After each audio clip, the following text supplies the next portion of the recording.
So, as of today, sir, no, ongoing pa rin po yung rapid damage assessment and needs analysis natin together with the Municipal Disaster Risk Reduction and Management Office and with the PDRMO. So, I know po, nabasa niyo po na nag-circulate online po yung some of our residents sa Jose Abad Santos na humihingi ng tulong, especially po from Barangay Tanuman kasi nga po sila po yung unang nag-post online na humihingi ng tulong kasi nga po may mga bahay nga po na nadala ng malakas na baha, pati mga tao na nadala din po na, during the kasagsagan ng baha po. So, may isa po sa 8 ni-report kagabi na nakasurvive. So, we have 1 injured during the Typhoon Inday, and then 7 pa po yung missing.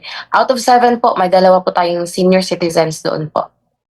Okay. 7 ang missing, ibig sabihin hinahanap pa. Wala pang aktual na Yes. nakita na may patay, ma'am. Wala pang aktual na may patay, wala pa. Wala pa pong death ang nakuha natin ngayon, sir. So, the government is really working hard po. Kasi kagabi pa po, dumiretso na agad sa Barangay Tanuman yung MDR tsaka PDR to assess the situation din po. So, ngayon po, sa Jose Abad Santos, may mga landslide areas tayo ng mga barangay, but then, the Department of Public Works and Highways po, Region 11, already did their job. So, na-clear na po yung mga roads, so passable na po siya by 4x4 vehicle. Okay. Ilang bahay ang na-damage o totally damaged, ma'am, sa pag-estimate po ninyo, pagtansya ninyo dyan sa just matapos? So, po, sir, so if this is related to the to the calamity kagabi po of the Typhoon Inday, so wala pa po tayong definite number kasi ongoing pa po yung assessment ng MDR tsaka PDRMO din po natin. Malakas talaga ang ma'am, yung tubig baha na puro magasa sa mga kabahayan. Yes po, sir. As what we have mentioned po before, na may mga barangays tayo na may landslide daming area. So yun po yung resulta ng 7.8 magnitude earthquake last June 8, 2026. So 2 barangay lang po ang na-address yung daming structure. Yung nagiba talaga yung daming structure is in San Isidro, which was a very successful operation through heavy use of heavy equipments and other government entities na tumulong po. And at the same time, yung Barangay Butuan po, na mano-mano na lang po na pinagtutulungan ng mga residente doon sa Barangay Butuan para po dumaloy na yung nakastock na tubig sa daming structure. So other other barangays na may daming structure na naging cause din ng baha ng barangay nila po are in Sugal, Kamalian, Malalan, and I forgot other barangays po. So yun po siya kasi yun din po yung ni-report ng mga secretaries namin. So definitely, sir, hindi po namin pa mabibigay yung very detailed na situation po as of the moment. Maybe tomorrow po, maano na namin once matapos na yung assessment today. Okay. Ito mga apektado sa pagtaas ng tubig gabi, nasa evacuation center ngayon, ma'am. Saan inilagay ito sila? At saka ano mga pasiulang mga tulong? Yes, sir. Since we have 15 hardly hit barangays during the 7.8 magnitude earthquake, so sadly, sir, sila din po yung direct na naapektuhan po ng Typhoon Inday. And somehow din po nadagdagan yung evacuees natin kasi may mga bahay nga po na ano po ng daloy ng malaking baha. So maraming naapektuhan pero as of now po wala pa po kaming additional number of damaged houses due to the Typhoon Inday po.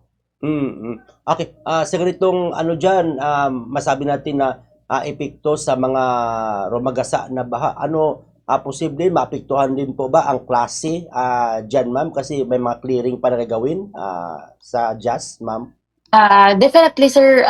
The provincial government already issued a memo that Jose Abad Santos and Municipality of Sarangani po ay modular type of learning po. So definitely walang face-to-face classes po dito sa Jose Abad Santos. And isa pa po, sir, ngayon po, inaantay na lang po namin yung report from the MDRMO and Mm. other advisories coming from PDRMO din po namin. Nakita natin na ang bilis ng aksyon ng LGU natin dyan, ma'am, dito sa mga apektado sa baha kagabi dyan sa area ninyo. Yes po, sir, kasi nga po, alam po namin yung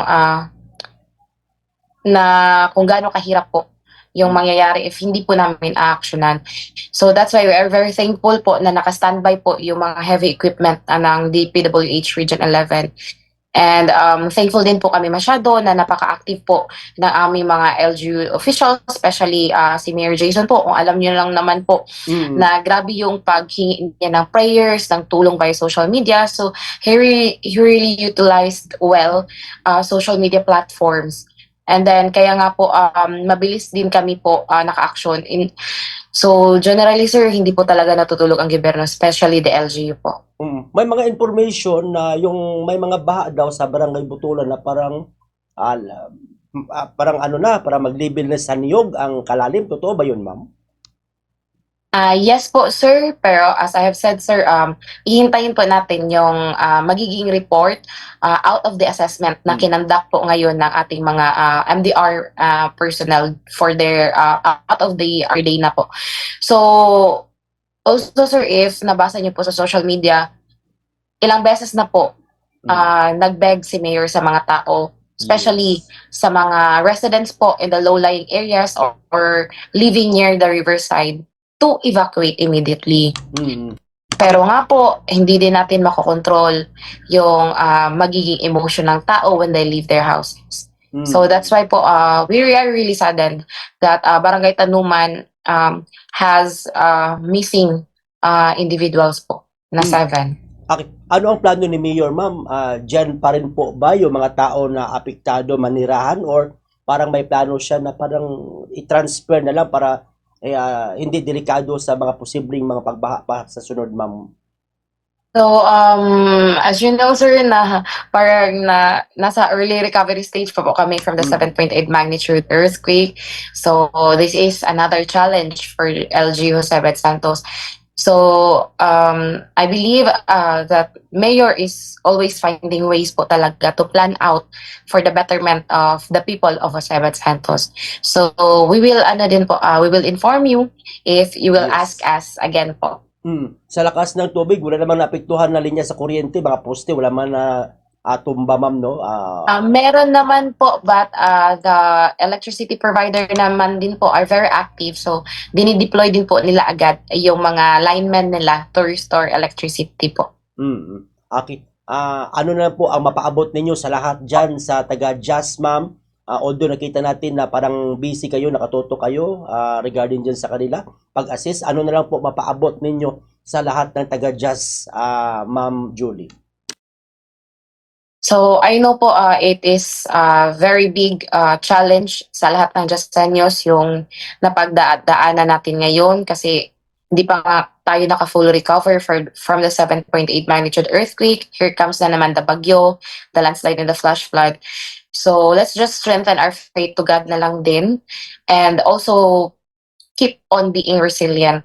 Hindi din naman natutulog yung gobyerno. Pinapakinggan din naman po lahat ng mga concern na mga tao. Let's just expand also our patience na lang din po and be considerate din sa sitwasyon po. Kasi safety is always top priority for the responders and the general public. Okay.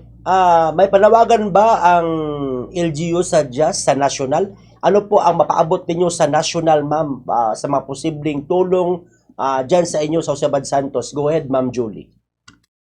So, Jose Bet Santos really need again your help from the national government. Hindi din naman po kami, sir, pinapabayaan ng national government, especially the OCD, the SWD, and the DPWH. And of course po, our provincial government is really very hands-on din po naman sa amin. So, ang panawagan lang namin po ngayon, since may another calamity na naman na kinakaharap si Jose Bet Santos, is to extend your help po, especially to those na affected na naman po ng baha. kagabi. So ang kailangan po nila ngayon ay aside from the from the tarpaulin or the trapal po for the tents is use clothing po, especially sa mga tao na hindi na naka po ng gamit nila, naka-secure ng mga gamit po nila. And also to really coordinate with the LGU for your safety, especially sa mga donors po namin. Okay. Sa lagay ng panahon ngayon dyan, ma'am, may mga pag-ulan pa ba or normal na ang situation, ma'am?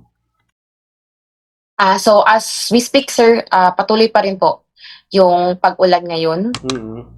especially sa south area po. So kaninang umaga po, as per info ng mga barangay secretaries po via our group chat, humihinto yung ulan, then bumabalik na naman ngayong hapon.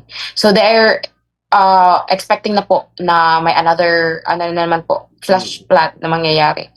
But definitely, sir, safe naman po ang yung mga tao. Barangay Tanuman lang po talaga yung may reported na missing individuals and injured individual po. Mm-hmm. So,